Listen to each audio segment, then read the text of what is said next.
ரோஜாவோட சின்ன வயசு போட்டோ இருந்துச்சு. ரொம்ப கஷ்டப்பட்டு எடுத்தோம். அதுல இருந்த ரோஜா போட்டோவை திருடி அந்த போட்டோ எரிஞ்சு போகிறதுக்கு காரணமா இருந்தது அனுதாமா. அட கடவுளே!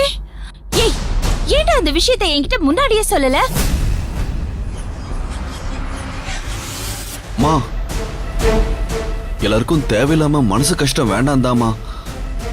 ரோஜா யார்கிட்டயும் சொல்ல வேண்டாம்னு சொல்லிட்டாமா.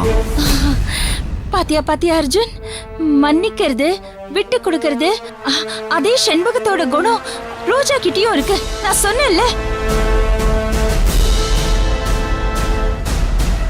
ஆமாமா, இதையெல்லாம் வச்சு பார்க்கும்போது நீ சொன்னது ஏன் உண்மையா இருக்க கூடாதுன்னு எனக்கும் தோணுதுமா. ஆமா, ரோஜா யாருன்னு கண்டுபிடிக்க ஒரு வழி இருக்குமா?